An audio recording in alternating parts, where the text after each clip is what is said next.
ورحمۃ اللہ وبرکاتہ۔ جزاک اللہ خیرن وبارک اللہ فیکم۔ میرے محترم بھائیوں، کوئی بھی کام ہم کرنا چاہتے ہیں تو وہ کام کرنے سے پہلے ایک ترتیب بنا لے، پلاننگ کے ساتھ اس کام کی شروعات ہم کریں تو اس کام میں آسانی بھی رہتی ہے اور ہم اس منزل تک پہنچ سکتے ہیں۔ تو الحمدللہ قریب میں رمضان کا مہینہ بھی آنے والا ہے، تو رمضان کا مہینہ ہم کس طرح گزارنا ہے یہ ایک ترتیب ہمارے سامنے ہو تو تب جا کر جو اس مہینے میں ہم نیکیاں بٹور سکتے ہیں، ورنہ مہینہ آئے گا عام مہینوں کی طرح چلے جائے گا۔ اسی مناسبت سے آج کا موضوع رکھا گیا ہے ہم رمضان سے پہلے کیا کریں۔ اس موضوع پر خطاب کرنے کے لیے ہمارے درمیان شیخ ابوالقاسم مدنی حافظہ اللہ موجود ہیں۔ الحمدللہ شیخ محترم ہمارے درمیان کوئی تعارف کے محتاج نہیں ہے، تو میں یہ بلا تاخیر شیخ محترم کو دعوت دیتا ہوں کہ وہ آئے اور اپنا موضوع ہم رمضان سے پہلے کیا کریں اس موضوع پر خطاب فرمائے۔ فلیتفضل شیخ ابوالقاسم مدنی حافظہ اللہ مشکورا و معجورا۔ السلام علیکم ورحمۃ اللہ وبرکاتہ۔ الحمد للہ رب العالمین والصلاة والسلام علی اشرف الانبیاء والمرسلین نبینا محمد وعلی آلہ وصحبہ اجمعین، اما بعد فاعوذ باللہ السمیع العلیم من الشیطان الرجیم۔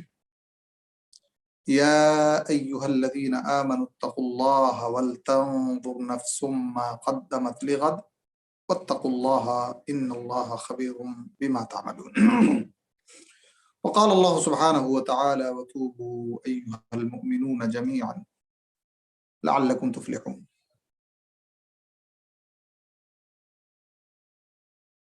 اللہ رب العالمین کی حمد و ثنا، پیارے نبی خاتم الانبیاء والمرسلین رحمت للعالمین پر بے شمار درود و سلام کے بعد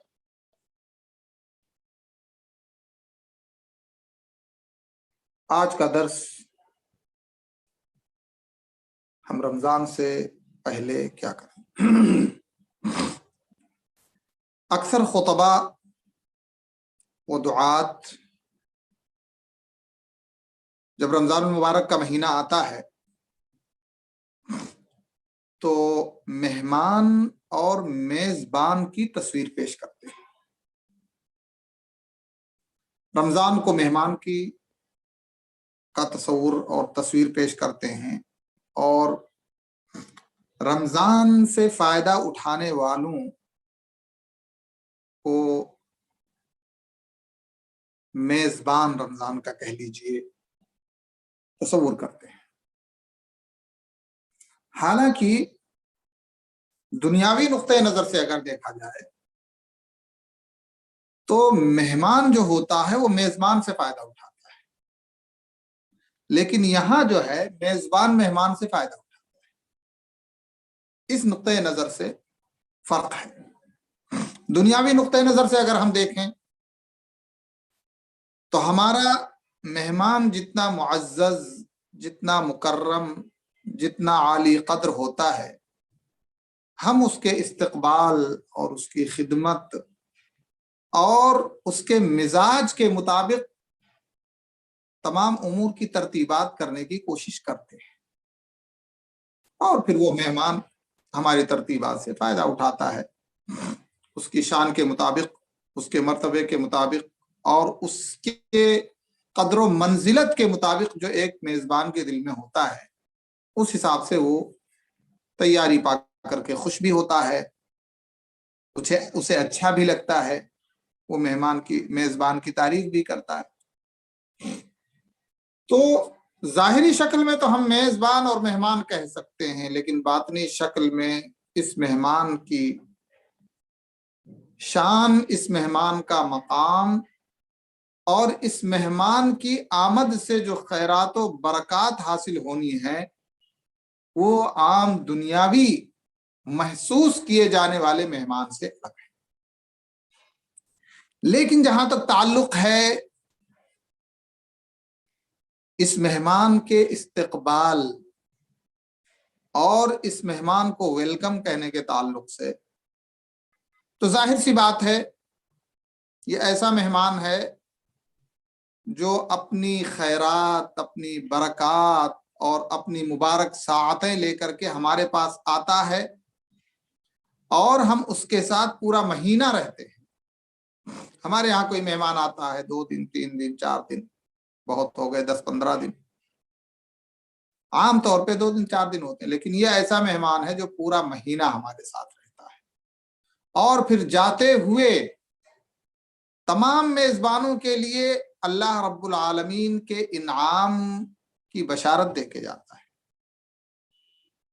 تو اس ناحیے سے اور اس نقطۂ نظر سے جو ہے اس مہمان کی حیثیت بہت بڑھی ہوئی ہے. اس مہمان کا مقام بہت اونچا ہے، اور جس نے اس مہمان کو بھیجا ہے اس کی ذات بڑی عالی ہے، اس کی شان بہت اونچی ہے، اس کا کرم بہت عام ہے، اس کا فیض بہت ہی زیادہ ہے جس کا کوئی اندازہ نہیں کیا جا سکتا ہے. لیکن جیسا کہ کہا یا ابتدا میں تعارف کے تعلق سے آپ نے سنا کہ اگر آپ دنیاوی نقطۂ سے نظر سے بھی دیکھیں، کسی بھی چیز میں دنیاوی اعتبار سے اگر آپ بھرپور فائدہ اٹھانا چاہتے ہیں تو ایسا نہیں ہو سکتا کہ آپ کوئی چیز بغیر کسی اسٹڈی کے، بغیر کسی پلاننگ کے اور بغیر کسی تخطیط کے آپ کوئی کام شروع کر دیں اور آپ کو اس کا بینیفٹ ڈائریکٹ ملنے لگے. اور ایسا کوئی کرتا بھی نہیں ہے.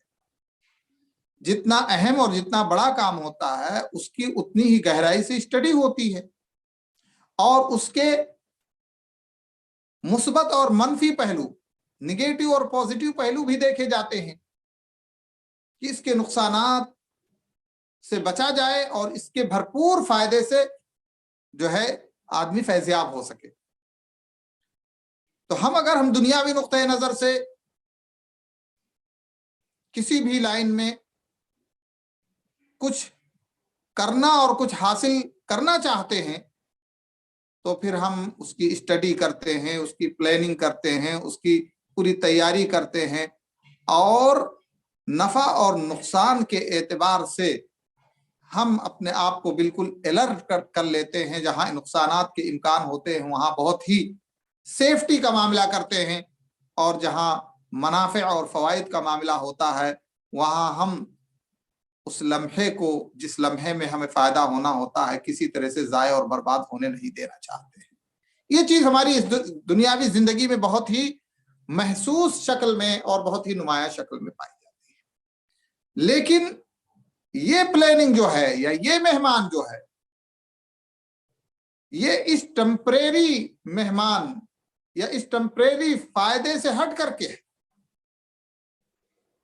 ہمارے پاس جو دنیاوی مہمان آتا ہے تھوڑی دیر کے لیے آیا، رخصت ہو گیا، اس سے کچھ فائدہ بھی ہو سکتا ہے، لیکن مہمانی اور میزبانی کے تعلق سے مہمان کو ہی فائدہ ہوتا ہے اور خرچ میزبان کرتا ہے. لیکن یہاں پر معاملہ الٹا ہے.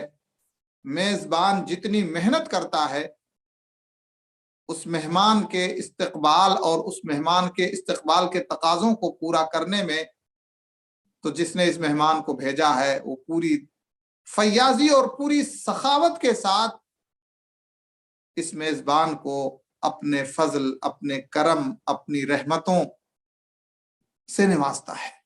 اس لیے بڑا اہم ہو جاتا ہے کہ ہم اس مہمان سے بھرپور فائدہ اٹھانے کے لیے اس کے آنے سے پہلے کچھ اس طرح کی کیفیت اپنے اندر پیدا کریں، اس طرح کا ماحول ہم بنائیں کہ ہم اس کے خیرات، اس کے برکات اور اس کی رحمتوں سے محروم نہ ہو سکیں.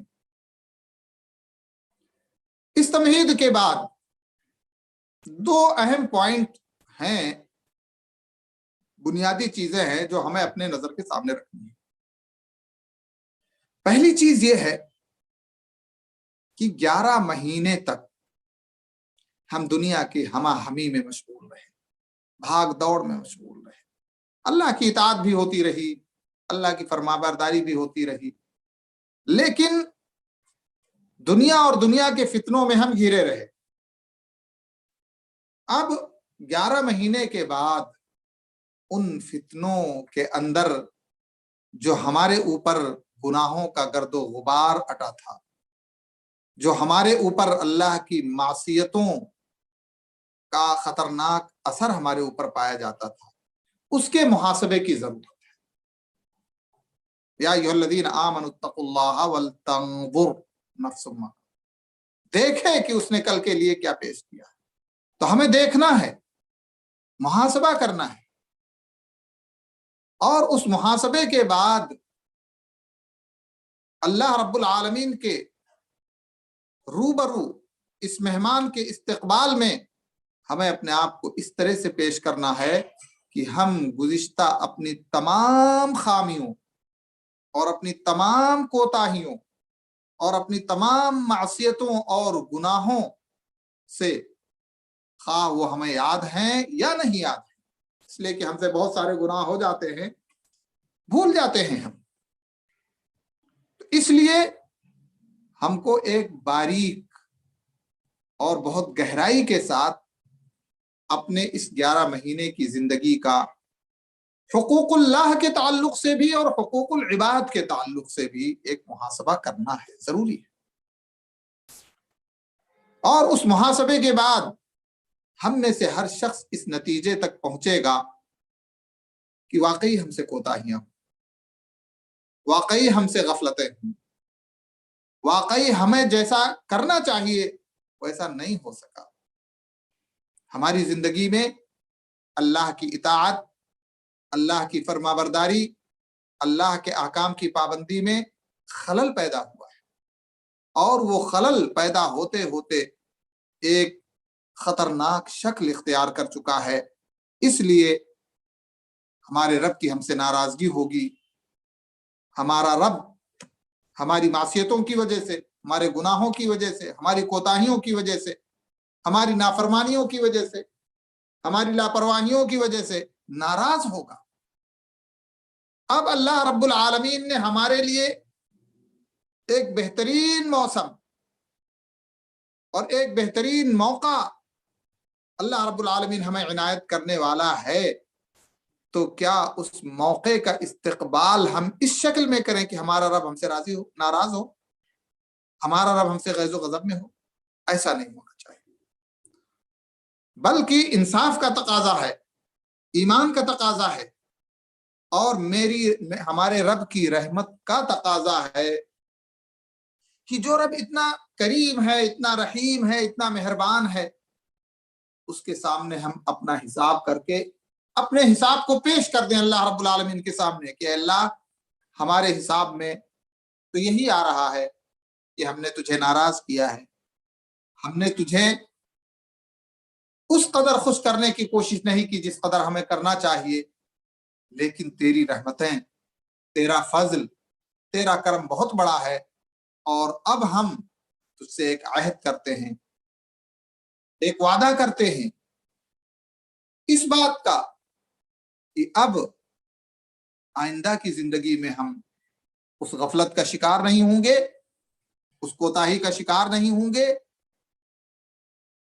تیری اطاعت، تیری فرما برداری اور تیرے احکام کی پابندی کرنے کا ہم عہد و پیمان کرتے ہیں، اور اپنی تمام کوتاہیوں سے دانستہ ہوں یا نہ دانستہ ہوں، یاد ہوں یا نہ یاد ہوں، ان تمام کمیوں اور کوتاہیوں اور معصیتوں اور گناہوں سے تیری مغفرت طلب کرتے ہیں، اور مغفرت طلب کرتے ہوئے تیری رضا طلب کرتے ہیں، جس کو ہم عام انداز میں یوں کہہ سکتے ہیں کہ ہمیں توبہ کرنا چاہیے۔ وَتُوبُوا أَيُّهَا الْمُؤْمِنُونَ جَمِيعًا لَعَلَّكُمْ تُفْلِحُونَ، کہ اے تمام کے تمام مومنوں توبہ کرو تاکہ تم کامیاب ہو سکو۔ تو کامیابی کی چابی توبہ میں ہے، بلندی، رضا، اللہ رب العالمین کی خوشنودی، اللہ رب العالمین کی رحمتوں کا نزول توبہ میں ہے، گناہوں کی معافی میں ہے، اپنے نفس کے محاسبے میں ہے۔ اس لیے ہمیں اللہ رب العالمین کے حقوق کے تعلق سے اپنا محاسبہ کرنا بے حد ضروری ہے۔ نمازوں میں کوتاہی ہوئی، تلاوت میں کوتاہی ہوئی، یا دیگر اللہ رب العالمین کے اذکار میں کوتاہی ہوئی، اللہ رب العالمین کے احکام کی پابندی میں کوتاہی ہوئی، ان تمام کوتاہیوں سے اللہ رب العالمین کے سامنے جھکتے ہوئے توبہ کریں اور اللہ رب العالمین سے عہد و پیمان بھی کریں کہ اللہ اب آگے کی زندگی اس طرح سے نہیں ہوگی جس طرح سے پیچھے کی زندگی تھی۔ تو توبہ بہت اہم چیز ہے، توبہ اللہ کو پسند بہت ہے، توبہ سے اللہ خوش بہت ہوتا ہے۔ سبحان اللہ، اللہ رب العالمین کی پاک مقدس اور منزہ ذات کتنی کریم ہے کہ بندہ گناہ کرتا ہے، گناہ سے توبہ کرتا ہے اور اللہ خوش ہوتا ہے۔ سبحان اللہ، اللہ رب العالمین خوش ہوتا ہے، اور پھر خوش ہو کر کے اللہ رب العالمین اگر بندہ اپنی توبہ میں سچا ہے، صادق ہے، اللہ رب العالمین اسے معاف کر کے اسے ایک نو مولود بچے کی طرح بنا دیتا ہے۔ نو مولود بچہ گناہوں سے بالکل پاک، اور چونکہ نیکیاں ہیں تو ایک طرف نیکیوں کا انبار بھی ہے، اور اللہ رب العالمین کی رحمت تو دیکھیں آپ، صرف گناہوں کو معاف نہیں کرتا ہے بلکہ اللہ رب العالمین گناہوں کو نیکیوں میں تبدیل کر دیتا ہے۔ آپ سورہ فرقان کی وہ آیت پڑھیں جن میں اللہ رب العالمین نے فرمایا والذین لا يدعون مع اللہ الہا آخر۔ توحید کے بغیر کوئی کامیابی نہیں مل سکتی ہے، توحید بنیاد ہے۔ والذین لا يدعون مع اللہ الہا آخر، عباد الرحمن وہ ہیں جو اللہ کے ساتھ کسی اور کو نہیں پکارتے، کوئی اور ان کا مشکل کشا نہیں، کوئی اور ان کا حاجت روا نہیں، کوئی اور ان کی بگڑی بنانے والا نہیں، کوئی اور اللہ کے علاوہ ان کا دستگیر نہیں۔ لا يدعون مع اللہ، اللہ اکبر۔ توحید بہت بڑی دولت ہے، توحید بہت بڑی نعمت ہے۔ جو انسان توحید سے محروم رہا ساری دولت اور ساری نعمتوں سے محروم ہو گیا، سمجھ لیجیے۔ دنیا کی دولت کیا ہے، دنیا کی نعمت کیا ہے، ایک مکھی کے پر بھی برابر نہیں۔ اس لیے اگر توحید کی دولت بندے کے اندر آئے تو اسے قناعت بھی ہوگی، اطمینان بھی ہوگا، سکون بھی ہوگا، اور اللہ رب العالمین کی خوشنودی بھی ہوگی۔ والذین لا يدعون مع اللہ الہا آخر ولا يقتلون النفس التي حرم اللہ الا بالحق، وہ کسی معصوم نفس کو قتل نہیں کیا کرتے جو اللہ والے ہوتے ہیں۔ ولا یزنون، اور زنا کے قبیح اور لعنت کا سبب بننے والے فعل سے بھی وہ دور رہتے ہیں، اس کا ارتکاب نہیں کرتے۔ ومن يفعل ذلك يلقى اثاما، آگے اللہ نے اور بھی صفات ذکر کی ہیں، اسراف ہے اور اسی طرح سے اور ساری چیزیں۔ ومن يفعل ذلك يلقى اثاما، اور جو ایسا کرے گا تو اس کا انجام اس کو بھگتنا پڑے گا۔ یضاعف له العذاب، ڈبل کر دیا جائے گا اس کے لیے عذاب قیامت کے دن۔ وَيَخْلُدْ فِيهِ مُهَانًا، اور اس میں ذلیل ہو کر کے رہے گا۔ کون؟ جو اللہ کے ساتھ کسی کو پکارتا ہے، جو شرک کرتا ہے، جو بدعتوں کا مرتکب ہے، جو ناحق معصوم جانوں کو قتل کر دیتا ہے، خونریزی کرتا ہے، زنا کا مرتکب ہے، ایسے لوگ ذلت کے ساتھ جہنم میں ڈال دیے جائیں گے۔ لیکن اللہ رب العالمین نے فرمایا، اللہ نے دروازہ نہیں بند کیا، غلطی ہو گئی، صحیح رہنمائی نہیں ہوئی، غلط صحبت میں پڑ گئے، برے لوگوں کا ساتھ مل گیا، اور اس طرح سے زندگی تباہی کے راہ پہ لگ گئی۔ لیکن بعد میں ہوش آیا، سمجھ آئی، غلط ہے، یہ شرک ہے، ایسا ہمیں نہیں کرنا چاہیے، بدعت ہے، اس سے دوری پیدا ہوتی ہے اللہ سے، زنا عزت و آبرو کی پامالی ہوتی ہے، قتل معصوم نفس، بے گناہ نفس، اس کو قتل کرنے سے گویا پوری انسانیت کا قتل ہوتا ہے۔ احساس ہو گیا، اللہ نے فرمایا احساس ہو گیا تو تمہارے لیے راستہ کھلا ہے، تم اچھائی کی راہ اختیار کر سکتے ہو۔ الا من تاب وآمن وعمل عملا صالحا، شرط ہے توبہ کرو، اور توبہ کرنے کے بعد اپنی سچی توبہ کا ثبوت دو۔ یا اللہ توبہ سے کام نہیں ہوگا،